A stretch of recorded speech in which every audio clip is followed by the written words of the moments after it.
Milestone ট্র্যাজেডিতে বাড়ছে প্রাণহানি, আরও এক শিক্ষার্থীর মৃত্যু। ছুটির পরও কোচিংয়ের জন্য স্কুলে ছিল অনেকে, ক্লাসে না থাকলে হয়তো বেঁচে যেত আক্ষেপ স্বজনদের।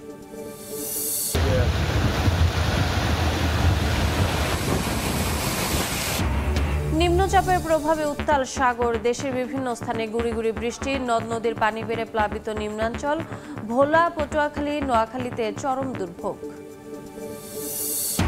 জাতীয় সনদ তৈরিতে শেষ মুহূর্তের তোড়জোড়, শতভাগ ঐক্য হওয়া বিষয়গুলোই অন্তর্ভুক্তির আহ্বান বিএনপির, বাস্তবায়নে গণভোট চায় এনসিপি, আইনি ভিত্তির তাগিদ জামায়াতের। কোম্পানি থেকে টাকা নিয়ে ওই কোম্পানি খারাপ কোম্পানি ওষুধ লিখে দেয়। অনেক সময় এটা কনফিউজ করে, অনেকে আছে কি থাবা দিয়ে হাত থেকে নিয়ে নেয়। চেম্বার থেকে বের হলে প্রেসক্রিপশনের ছবি তোলার হিড়িক, বিভিন্ন ওষুধের নাম লেখাতে উপহার দেওয়ার অভিযোগ, বাড়ছে রোগীর ব্যয়, অনৈতিক চর্চা বন্ধের সুপারিশ কমিশনের। এবং গাজায় মানবিক সংকট চরমে, দিনের পর দিন না খেয়ে আছেন 1/3 মানুষ। জাতিসংঘের সতর্কতা, যুদ্ধ ও দুর্ভিক্ষের প্রতিবাদে বিক্ষোভে উত্তাল বিশ্বের বিভিন্ন দেশ।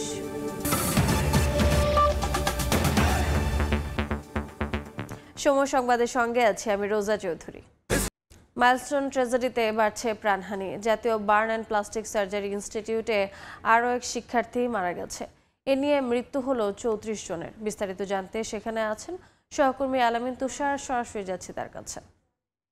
তুষার, আরও একটি প্রাণের নাশ, অর্থাৎ এই যে দুর্ঘটনা ঘটে গেল মাইলস্টোন, সেখানে পঞ্চম দিন আজও কিন্তু আমরা সকালে এসেই 9:10 জারিফের মৃত্যুর সংবাদটি আমরা হাতে পাই এবং তখনই আসলে তাকে মৃত ঘোষণা করে এখানকার যিনি দায়িত্বরত চিকিৎসক ছিলেন। এর মাধ্যমে বার্ন ইউনিটের কথা যদি আমি বলি, সেখানে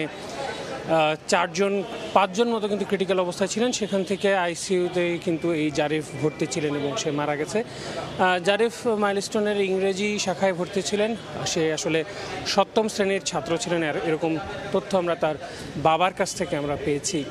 এর বাইরে আমরা যদি বলি, এই দুর্ঘটনায় এখনও পর্যন্ত সারা দেশে বিভিন্ন হাসপাতালে প্রায় 49 জন এখনও ভর্তি রয়েছেন ঢাকার।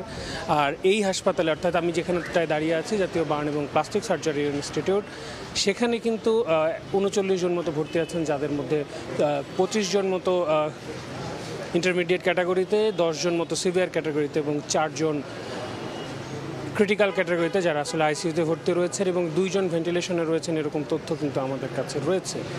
আমরা যতটুকু জানতে পেরেছি যে আজ বেলা 1টা নাগাদ, 1টার পর থেকে আসলে যারা আসলে আজ মারা গেছেন, অর্থাৎ জারিফের লাশ হস্তান্তরের যে প্রক্রিয়া সেটি শুরু হবে, এমন তথ্য আমাদের কাছে আছে। এর বাইরেও যারা আসলে ভর্তি রয়েছেন, তাদের মধ্যে আমরা আসলে ভেতরে ওভাবে প্রবেশের আমাদের যেহেতু প্রবেশাধিকার নেই, এমনি আমরা যেটুকু তথ্য পেয়েছি, যারা আসলে ভর্তি রয়েছেন এখানে, এছাড়া অন্যান্য হাসপাতালেও, তাদের আত্মীয় স্বজন থেকে শুরু করে এবং যারা ভর্তি রয়েছেন, তারা আসলে এখন আসলে অনেকটাই আতঙ্কিত। আসলে বিমানের যে কোনো শব্দ বা এই ধরনের কিছু তারা শুনতে পেলে আসলে অনেকে আতঙ্কিত হচ্ছেন এবং এইটা মাথায় রেখে জাতীয় মানসিক স্বাস্থ্য ইনস্টিটিউটেও কিন্তু একজনকে এই ঘটনার পরিপ্রেক্ষিতে ভর্তি হতে হয়েছে, এরকম তথ্য আমাদের কাছে এসেছে। আমরা যদি বলি, এই যে দুর্ঘটনা ঘটে গেল 21 জুলাই 1টা নাগাদ, তারপরে কিন্তু এই যে ঘটনা এবং তারপরে একের পর এক প্রাণহানি, এখনও পর্যন্ত আমরা যেমনটা জেনেছি যে প্রায় 34 জনের মৃত্যুর সংবাদ কিন্তু আমরা সরকারি মাধ্যমে আমরা নিশ্চিত হতে পেরেছি। আর আহতের সংখ্যা তো 162, সেটা আসলে জানাই গেছে। তো এই ছিল এখনও পর্যন্ত আমার কাছে বার্ন ইনস্টিটিউট থেকে সবশেষ তথ্য। পরবর্তীতে আপডেট তথ্য নিয়ে আপনাদের সঙ্গে আবারও যুক্ত হব। সরাসরি যুক্ত ছিলাম জাতীয় বার্ন ইনস্টিটিউটে।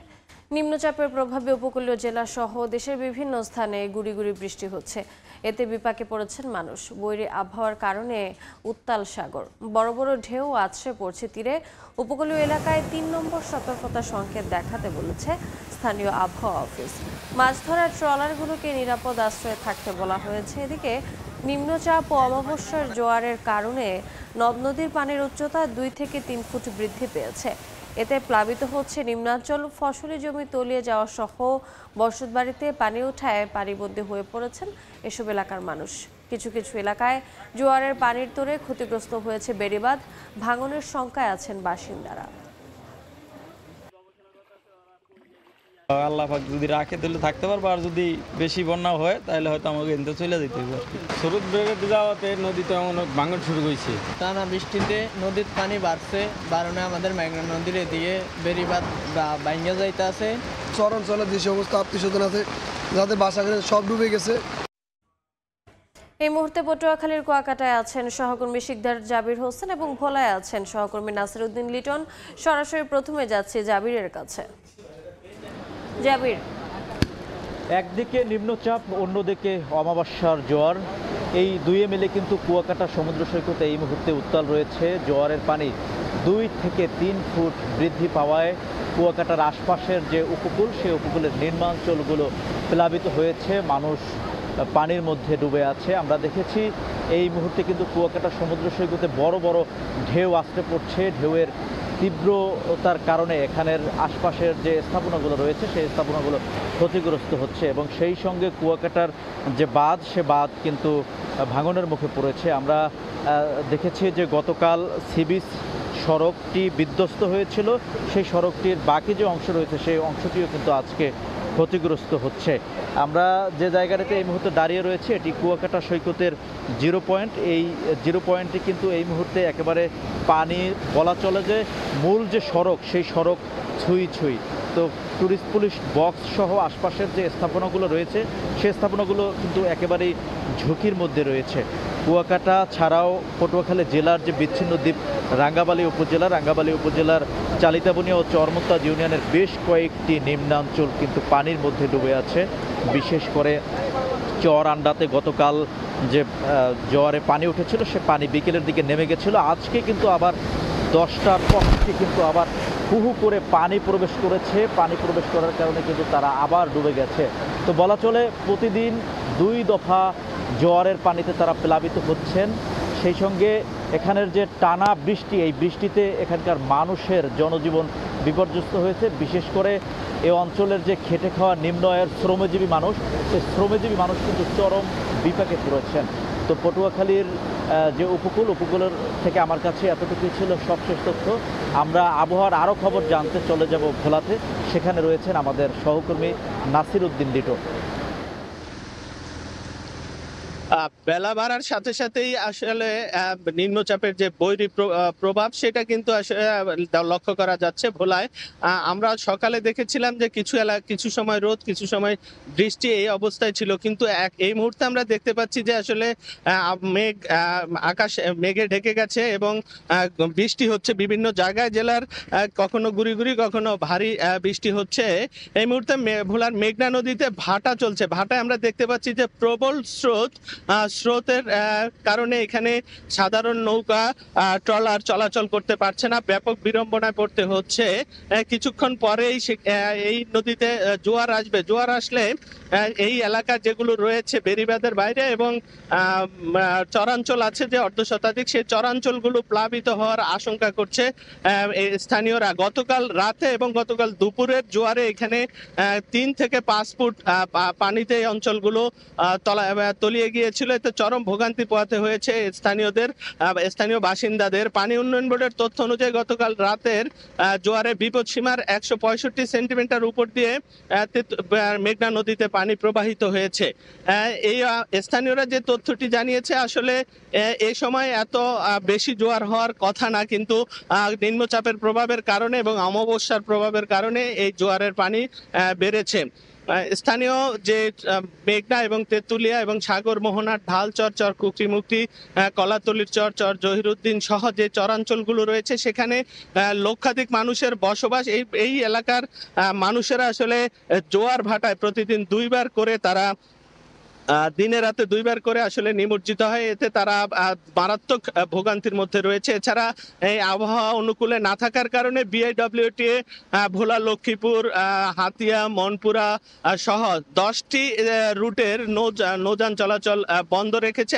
গতকালও বন্ধ ছিল, আজকেও বন্ধ আছে। তো এখন ভাটার সময় পানি কম থাকলেও এই দুপুরের পরে যে জোয়ার আসবে, সে জোয়ারে এই পানি বেড়ে যাওয়ার আশঙ্কাই করছে স্থানীয়রা। তো এই ছিল আমার কাছে ভোলার মেঘনার পাড় থেকে বৈরী আবহাওয়ার সর্বশেষ খবর।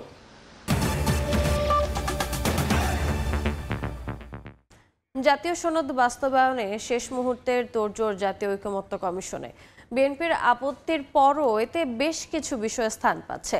তবে শতভাগ ঐক্য হওয়া বিষয় নিয়েই সিদ্ধান্ত নেওয়ার পরামর্শ বিএনপির। এদিকে আইনি ভিত্তি না থাকলে সনদে স্বাক্ষর না করার সিদ্ধান্ত জামায়াতের, আর গণভোট এবং গণপরিষদ নির্বাচনের মাধ্যমে সনদ বাস্তবায়নের দাবি এনসিপির। হাসান ওয়ালির প্রতিবেদন। রাষ্ট্রের বিভিন্ন ক্ষেত্রে মৌলিক সংস্কার বাস্তবায়নে ঐকমত্য তৈরির লক্ষ্যে 15 ফেব্রুয়ারি যাত্রা শুরু করে জাতীয় ঐকমত্য কমিশন। এখন পর্যন্ত মোটা দাগে নির্বাচন কমিশন গঠনে সর্বসম্মতভাবে রাজনৈতিক দলগুলোর মধ্যে ঐক্য হয়েছে। এছাড়া জাতীয় সাংবিধানিক ও সংবিধিবদ্ধ প্রতিষ্ঠানের নিয়োগ কমিটি না মানার শর্তে প্রধানমন্ত্রীর 10 বছরের মেয়াদে রাজি বিএনপি। দ্বিকক্ষ বিশিষ্ট সংসদ, তত্ত্বাবধায়ক সরকার ব্যবস্থা ফিরিয়ে আনার মতো বিষয়ে সবাই একমত হলেও এসবের গঠন প্রক্রিয়া নিয়ে রয়েছে মুখোমুখি অবস্থান। তবে চলতি মাসেই জাতীয় সনদ বাস্তবায়নে দ্রুত বেগে এগোচ্ছে ঐকমত্য কমিশন। দলীয় প্রধানমন্ত্রী হতে পারবেন না কিংবা জ্যেষ্ঠতম বিচারকই প্রধান বিচারপতি হবেন, এমন নানা সিদ্ধান্তে বিএনপির আপত্তির পরও বৈঠকে উপস্থিত সংখ্যাগরিষ্ঠ দলের মতামতে সিদ্ধান্তে পৌঁছাচ্ছে কমিশন। যদিও এসব সিদ্ধান্তে নোট অফ ডিসেন্ট থাকছে বিএনপি ও সমমনা দলগুলোর। ঐকমত্য কমিশনের অন্যতম এই সদস্য বলছেন, সব বিষয়ে সর্বসম্মতভাবে একমত হওয়া সম্ভব নয়। রাষ্ট্র মেরামতে স্বৈরাচারী কাঠামোর পরিবর্তনে চেষ্টা করছে কমিশন। লক্ষ্য চলতি মাসে জাতীয় সনদ। সর্বসম্মতভাবে সব বিষয়ে একমত হইতে হবে, এটা অবাস্তব, অবান্তর। এটা কোনো সায়েন্স না, এটা একটা দুরূহ প্রক্রিয়া। তবে এসব সংস্কার কোন প্রক্রিয়ায় বাস্তবায়ন হবে তা নিয়ে প্রশ্ন উঠেছে। সনদে মৌলিক সংস্কার অন্তর্ভুক্তকরণ এবং এর আইনগত ভিত্তি থাকলেই স্বাক্ষর করার কথা বলছে জামায়াতে ইসলামী, আর গণপরিষদ নির্বাচনের মধ্য দিয়ে সংস্কার বাস্তবায়নের দাবি এনসিপির। জুলাই সনদের আইনি ভিত্তি কি হবে এটি নিয়ে মূলত একটি বড় ধরনের ডিবেট রয়ে গেছে। সেই জায়গা থেকে অধিকাংশ দলগুলোরই মতামতগুলো হচ্ছে এটাকে হয় গণভোটে হইতে হবে, আমাদের প্রস্তাব হচ্ছে গণপরিষদ নির্বাচন। আমরা জুলাই সনদে স্বাক্ষর করব তখনই যখন মৌলিক বিষয়গুলো এখানে সংযোজন করা হবে এবং এই জুলাই সনদকে আইনগত ভিত্তির এখানে ব্যবস্থা করা হবে। দ্বিমত বা ভিন্নমত সংক্রান্ত বিষয় বাদ দিয়ে শতভাগ ঐকমত্য তৈরি হওয়া বিষয় নিয়েই সনদ তৈরির পক্ষে বিএনপি। দলটির স্থায়ী কমিটির এই সদস্য বলছেন, চাপিয়ে দিলে গণতান্ত্রিক পথ রুদ্ধ হবে। যে যে জিনিসগুলোতে সবাই মিলে এগ্রি হবে সেই সব জিনিসগুলোকেই জনগণের সম্মুখে এনে সেইগুলোকেই গ্রহণ করা হবে। ঐকমত্য কমিশন যদি আমাদের উপর চাপিয়ে দেয় তো সেটা তো আর গণতন্ত্র হলো না। তবে বাস্তবায়ন প্রক্রিয়া নিয়ে এখনো সিদ্ধান্তে পৌঁছাতে পারেনি ঐকমত্য কমিশন। বদিউল আলম মজুমদার বলছেন, কোন প্রক্রিয়ায় সংস্কার বাস্তবায়ন হবে তা ঠিক করবে সরকার। সনদ চূড়ান্ত হলেই শুরু হবে এ সম্পর্কিত আলোচনা। সরকার সিদ্ধান্ত নেবে কিভাবে এগুলো বাস্তবায়িত হবে, এগুলো আমাদের বিষয় নয়। আমাদের বিষয় হলো এই ঐক্যবদ্ধ সৃষ্টি করার কতগুলো সংস্কারের ব্যাপারে যাতে রাষ্ট্র মেরামত ঘটতে পারে। চলতি বছরের 20 মার্চ থেকে রাজনৈতিক দলগুলোর সঙ্গে সংলাপ শুরু করে ঐকমত্য কমিশন। সংবিধান, নির্বাচন ব্যবস্থা, বিচার বিভাগ, দুদক ও জনপ্রশাসন বিষয়ক সংস্কার প্রস্তাবনা নিয়ে এখন পর্যন্ত 63টি সংলাপ করেছে কমিশন। হাসান ওয়ালি, সময় সংবাদ। খুলনায় নির্বাচন কর্মকর্তাদের সঙ্গে মতবিনিময় সভায় কথা বলছেন প্রধান নির্বাচন কমিশনার AMM নাসির উদ্দিন। সরাসরি যাচ্ছে সেখানে। নির্বাচন কমিশন, নির্বাচন ব্যবস্থার উপরে মানুষের যে আস্থা ফিরিয়ে আনা, এটা একটা বড় চ্যালেঞ্জ আমাদের জন্য, সবচেয়ে বড় চ্যালেঞ্জ এটা। কিন্তু 2 নম্বর চ্যালেঞ্জ হচ্ছে ভোটারদেরকে ভোট কেন্দ্রমুখী করা। মানুষ তো আগে ধারণা করতো, আমরাই ধারণা করেছি, আর মানুষকে দোষ দিয়ে লাভ কি? যে আমি ধারণা করছি দূর দেয়া লাভ কি? আমার ছেলে তো ভোটার হয়ে ভোট না দিতে পারে, এখন আমাকে কানাডা চলে গেছে, বলে যে ভোটার হইলাম, জীবনে প্রথম ভোটে দিতে পারলাম না, চলে গেছে। এখন মানুষ তো আগ্রহ হারিয়ে ফেলেছিল, কারণ জানে যে আমি গেলেও যাই হবে, না গেলেও তাই হবে। সুতরাং মানুষ তো আগ্রহ, এই যে মানুষের যে আস্থা ফিরিয়ে আনা ইলেকট্রাল সিস্টেমের প্রতি, আমাদের এই যে ভোট ব্যবস্থার প্রতি যে আগ্রহ ফিরিয়ে আনা, এটা একটা one of the biggest challenges. ও মানুষকে ভোটের কেন্দ্রে নিয়ে আসা, এটাও একটা ধরনের চ্যালেঞ্জ। এই যে বিশেষ করে মহিলাদের, গ্রামাঞ্চলে মহিলাদেরকে ভোটের কেন্দ্রে নিয়ে আসা। স্থানীয় সরকার নির্বাচনে চেয়ারম্যান মেম্বাররা থাকে নিজেরা পয়সা টয়সা খরচ করে বিভিন্ন চেষ্টা তদবির করে মোটামুটি একটা উপস্থিতি নিশ্চিত করে, কিন্তু ন্যাশনাল ইলেকশনে তো ওইভাবে ইফেক্টিভলি মোবিলাইজ করার লোক পাওয়া যায় না। এই জন্য এই ভোটারকে কেন্দ্রে নিয়ে আসা, এটা একটা বড় চ্যালেঞ্জ। আর সম্প্রতি একটা নতুন ডাইমেনশন যোগ হয়েছে আমাদের, আপনারা যারা ফর্মাল নিউজ চ্যানেলস আছেন, টিভি চ্যানেলস আছেন, প্রিন্ট মিডিয়া আছেন, ওনারা একটা দায়িত্বশীলতার মধ্যে থেকে কাজ করেন বলে আমি বিশ্বাস করি। আমি তো বাংলাদেশের তথ্য সচিব ছিলাম 20-21 বছর আগে, 2004 সালে আমি ইনফরমেশন সেক্রেটারি ছিলাম। তখনও তো দেখেছি মিডিয়ার সাথে মোটামুটি ভাবে একটা নর্ম এথিক্স এটা ফলো করার চেষ্টা করে নিজেদের থেকে। কিন্তু সোশ্যাল মিডিয়া বলে একটা জিনিস যে বাইরেছে, এইটা তো মানে এটা ফ্রি স্টাইলে চলছে, এমন ভাবে চলছে যে একজনে একটা ফেসবুকে অপতথ্য দিল বা ভুল তথ্য দিল, এটা যাচাই বাছাই না করে আর 1000 লোকে শেয়ার করে দিল। এটা যে কোনো কারোর বিরুদ্ধে হতে পারে। এটা আপনার আমার যে কোনো কারোর বিরুদ্ধে একটা এই ধরনের একটা দিয়ে দিল, ফেসবুকে দিয়ে দিল, আবার আরেকজনের যাচাই না করে এই তথ্যটা শেয়ার করে দিল। খুলনায় নির্বাচন কর্মকর্তাদের সঙ্গে মতবিনিময় সভায় কথা বলছিলেন প্রধান নির্বাচন কমিশনার এএমএম নাসির উদ্দিন। সরাসরি যুক্ত ছিলাম সেখানে। দেখছেন সময় সংবাদ। চিকিৎসকের চেম্বার থেকে বের হলেই প্রেসক্রিপশনের ছবি তোলার হিড়িক, বিভিন্ন ওষুধের নাম লেখাতে উপহার দেওয়ার অভিযোগও রয়েছে। এতে বাড়ছে রোগীর ব্যয়। অনৈতিক চর্চা বন্ধে সুপারিশ সহ নীতিমালা জমা দিয়েছে স্বাস্থ্য খাত সংস্কার কমিশন। সোহেল কোরাইশির ছবিতে সাইফুল ইসলামের রিপোর্ট।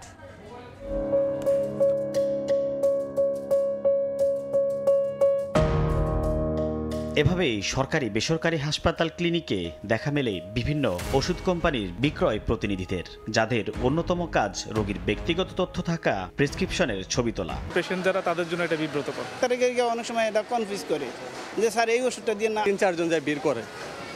ওই ক্ষেত্রে কি হয়, আমাদের রোগীটা সিরিয়ালটা পিছনে পড়ে যায়। কেউ আবার উপহার হাতে অপেক্ষায় থাকেন চিকিৎসকের চেম্বারে ঢোকার। কখনো সমন্বয়কারীর কাজ করেন চিকিৎসকের পিয়ন। রোগী ও তাদের স্বজনকে বিরক্ত করে তারা কেন এমন কাজ করেন, এর বৃত্তান্ত জানান পরিচয় দিতে অনিচ্ছুক এক বিক্রয় প্রতিনিধি। ডিলিংস যখন হয় তখন তো কোম্পানির একটা দায়বদ্ধতা থাকে, আমার প্রোডাক্টগুলো লেখে কিনা এটা দেখার জন্য অবশ্যই একটা প্রুফ দরকার। তখন এই কোম্পানি তখন তো একটু চাপ দেয়। হরহামেশা চোখে পড়া এমন কর্মকাণ্ডের কারণে প্রেসক্রিপশনে মানহীন ওষুধ লেখা নিয়ে রয়েছে বিস্তর অভিযোগ। অনেকে আছে কি থাবা দিয়ে হাত থেকে নিয়ে নেয়, কোম্পানি থেকে টাকা নিয়ে ওই কোম্পানি মানে খারাপ কোম্পানি ওষুধ লিখে দেয়। কোনো নীতিমালা না থাকায় এমন কর্মকাণ্ড নিয়ন্ত্রণ করা যাচ্ছে না বলে দাবি বিভিন্ন হাসপাতাল কর্তৃপক্ষের। হঠাৎ করে ঢুকে বললো এটি আমাদেরকে আপনারা জানাবেন, আমরা চিকিৎসকরা কাউ এরকম করে আমরা ইনশাআল্লাহ এটি সতর্ক করে দিব। ডাক্তারের সঙ্গে সম্পর্ক গড়ে তুলে ওষুধ বিক্রি বাড়াতে কোম্পানির পক্ষ থেকে দেওয়া হয় নানান রকম অফার এবং উপহার। প্রয়োজনের বাড়তিটুকু আবার বিক্রি হয় রাজধানীর ব্যস্ততম ফুটপাতগুলোতে। ডাক্তারের উপঢৌকনের নানা সামগ্রী, ডায়েরি, তৈজসপত্র, চকলেট মিলল রাজধানীর নিউ মার্কেট এলাকার ফুটপাতের দোকানে। রয়েছে কোম্পানি থেকে দেয়া এসি, ফ্রিজ বিক্রির অফারও। অরিজিনাল কিনা এই সেন্সে অনেক সময় এখানে পাওয়া যায়, আর দামের ক্ষেত্রে কিছুটা কম পাবে। নাম্বার আছে, ফোন দিবে যে অনেক কিছু জমে গেছে, আসো। ডাক্তারদের বাসায় গিয়ে মালগুলা কিনে নিয়ে আসে। স্বাস্থ্য বিশেষজ্ঞরা বলছেন ওষুধ বিক্রি বাড়াতে এমন অনৈতিক চর্চায় 30 থেকে 40% বাড়ছে চিকিৎসা ব্যয়। সাধারণ জনগণ যে প্রতারিত হচ্ছে, আনএথিক্যাল যে সম্পর্কগুলো, এই খরচটা কিন্তু ওষুধের দামের সঙ্গে আসছে, এবং কোনো ক্ষেত্রে 30 থেকে 40% কিন্তু এই যে ওষুধের যে ব্যয়, সেই ব্যয়টা কিন্তু প্রমোশনে চলে যাচ্ছে। বাংলাদেশ ওষুধ শিল্প সমিতির দাবি, প্রেসক্রিপশনের ছবি তোলা সহ অনৈতিক চর্চার অভিযোগ পেলে নেওয়া হবে কঠোর ব্যবস্থা। এটা আমরা করব না, যার মধ্য দিয়ে একটা রোগীর ব্যক্তিগত তথ্য অন্যের কাছে চলে যাবে। স্বাস্থ্য খাত সংস্কার কমিশনের প্রধান বলছেন, চিকিৎসকের কাছে ওষুধ কোম্পানির বিক্রয় প্রতিনিধি সরাসরি যেতে পারবে না, এমন সুপারিশ সহ নীতিমালা জমা দেওয়া হয়েছে। উপহারও এক জাতীয় উৎকর্ষ দেওয়া একেবারে আইনত নিষিদ্ধ করে ইমপ্লিমেন্ট করা হয়েছে। কমিশন চেয়ারম্যান জানান, প্রস্তাবিত এই নীতিমালায় মেডিকেল কনফারেন্সের আয় ব্যয়ের হিসাব বাধ্যতামূলক সহ রয়েছে স্বাস্থ্য খাতে সুশাসন ফেরানোর নানা সুপারিশ। সাইফুল ইসলাম, সময় সংবাদ, ঢাকা। দেখছেন সময় সংবাদ। এবারে দেশের বাইরের খবর। গাজার 1/3 মানুষ দিনের পর দিন অনাহারে ভুগছে বলে জানিয়েছে জাতিসংঘ। বিশ্ব খাদ্য কর্মসূচির তথ্য অনুযায়ী গাজায় 90,000 নারী ও শিশু তীব্র অপুষ্টিতে ভুগছেন, যাদের জরুরি চিকিৎসা প্রয়োজন। গত শুক্রবার অপুষ্টির শিকার হয়ে মৃত্যু হয়েছে আরও 9 জনের। যুদ্ধ শুরু হওয়ার পর এ নিয়ে মৃতের সংখ্যা 122। তবে ইসরায়েলের দাবি, তারা গাজায় ত্রাণ প্রবেশে কোনো বাধা দিচ্ছে না।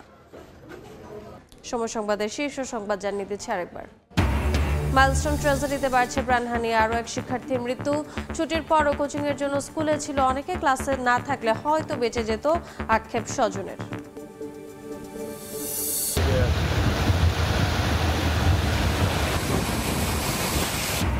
নিম্নচাপের প্রভাবে উত্তাল সাগর, দেশের বিভিন্ন স্থানে গুড়ি গুড়ি বৃষ্টি, নদ নদীর পানি বেড়ে প্লাবিত নিম্নাঞ্চল। ভোলা, পটুয়াখালী, নোয়াখালীতে চরম দুর্ভোগ। এবং জাতীয় সনদ তৈরিতে শেষ মুহূর্তের তোড়জোড়, শতভাগ ঐক্য হওয়া বিষয়গুলোই অন্তর্ভুক্তের আহ্বান বিএনপির, বাস্তবায়নে গণভোট চায় এনসিপি, আইনি ভিত্তির তাগিদ জামাতের।